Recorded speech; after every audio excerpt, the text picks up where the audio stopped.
Bismillahirrahmanirrahim. Assalamualaikum warahmatullahi wabarakatuh. Di video ini kami dari kelompok 2 ingin menjelaskan esensi dari beberapa video yang telah kami tonton. Ada 4 topik yang ingin kami bahas. Yang pertama, sikap nasionalisme dan bela negara. Yang kedua, pentingnya pendidikan kewarganegaraan bagi kaum milenial. Yang ketiga, afirmasi positive thinking terhadap diri sendiri dan lingkungan.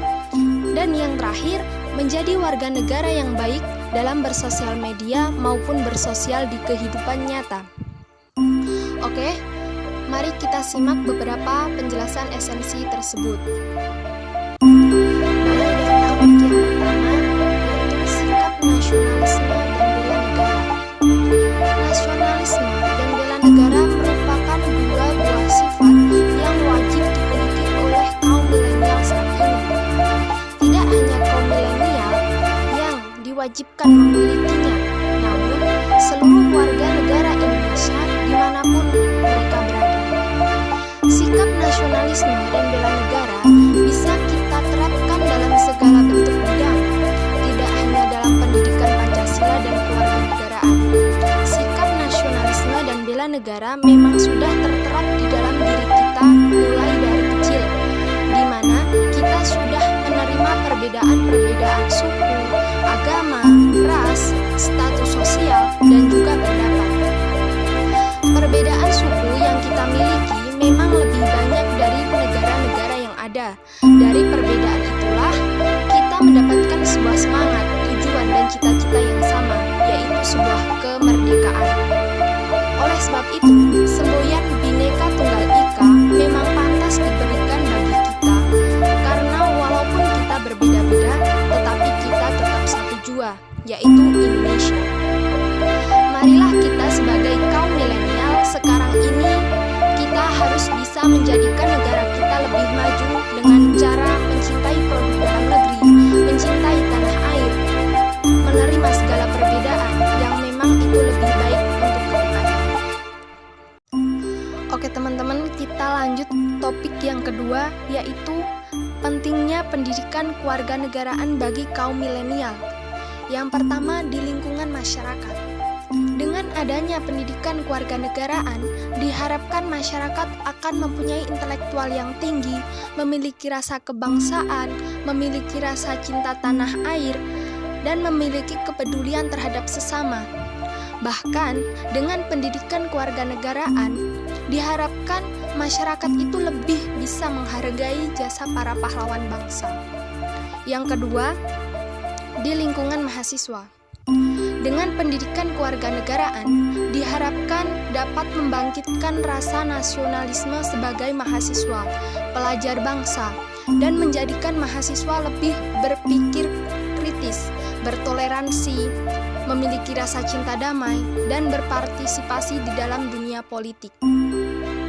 Adapun urgensi pendidikan kewarganegaraan, yang pertama ialah mengembangkan potensi individu. Mengembangkan potensi individu agar menjadi individu yang dewasa dan menumbuh kembangkan modal sosial untuk membangun bangsa. Yang kedua, mendidik warga negara muda agar semenjak dini itu dapat membayangkan negeri ini betapa luas wilayahnya, banyak dan majemuk penduduknya, agar kelak setelah dewasa bisa memiliki keluasan mental seakan seluas Indonesia dan kekayaan rohani sebanyak dan semajemuk penduduknya. Yang ketiga, menjadi warga negara yang baik dan cerdas sehingga negara kita akan mencapai kesejahteraan dan kemakmuran. Dan yang terakhir, menanamkan kekayaan jiwa terhadap generasi muda, sebab kemiskinan terparah suatu bangsa bukanlah kemiskinan sumber daya, melainkan kemiskinan jiwa. Akhir-akhir ini dalam penggunaan media digital tidak sungguh-sungguh mengarah pada apa yang sejatinya disebut media sosial. Sosial yang berarti bersahabat atau tersambung hangat, malah kenyataan menjadi media asosial, yakni saling mencaci dan merundung. Inilah alasannya diperlukan pendidikan kewarganegaraan, yakni mendidik kembali anak muda agar benar-benar menggunakan kecanggihan konektivitas fisik untuk menumbuh kembangkan sosial.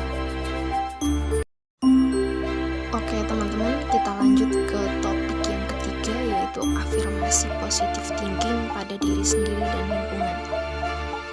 IAIN Salatiga. Positive thinking dalam bahasa Indonesia yang artinya berpikir positif dengan cara melihat sesuatu tanpa melihat sisi negatif dan mengambil hikmah dari masalah yang menimpa.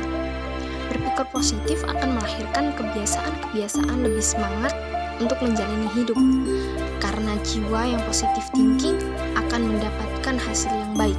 Sebaliknya, berpikir negatif akan menghasilkan suasana negatif pula. Kenapa sih kita itu dituntut, diharuskan untuk berpikir positif? Sebab berpikir positif akan membuat kita jauh lebih tenang, lebih terbuka, dan terkadang ide baik pun akan bermunculan saat kita berpikir positif. Sebagaimana yang dikemukakan oleh Roy T. Bennett, semakin kamu memberi makanan pada pikiranmu dengan pikiran-pikiran positif, semakin kamu mendapatkan hal-hal menarik dalam hidupmu. Menekankan hal-hal positif akan menciptakan pikiran yang baik dan perkembangan imajinasi. Faktanya, manfaat terbesar yang diberikan oleh pikiran positif adalah peningkatan kemampuan untuk membangun keterampilan dan pengembangan sumber daya untuk digunakan di kemudian hari. Baik teman-teman, kita lanjut ke topik yang keempat, yaitu menjadi warga negara yang baik dalam bersosial media maupun bersosial di kehidupan nyata. Selama pandemi ini berlangsung, kita semakin terikat dengan gawai. Dari sekolah sampai bekerja pun menggunakan perangkat elektronik yang terhubung dengan internet. Sebelum pandemi pun kita juga pasti sering mengakses internet. Ya, namanya juga masa digitalisasi kan. Oke, penggunaannya pun harus bijak, mencari informasi dari sumber terpercaya, menggunakan platform untuk hal-hal yang bermanfaat seperti membuat konten edukatif sebagai media pembelajaran dan lain sebagainya. Nah, kita itu juga diharapkan cerdas dalam memilah mana yang baik dan buruk, karena secanggih apapun teknologi saat ini pastinya ada hal yang dapat membuat kita salah arah jika kita tidak berhati-hati. Generasi yang cerdas harusnya semakin berempati, sigap, dan tanggap dalam memahami informasi yang tersebar di media sosial. Oke teman-teman, telah selesai pembahasan kita mengenai esensi dari beberapa topik video yang telah kita tonton. Semoga bermanfaat. Kurang lebih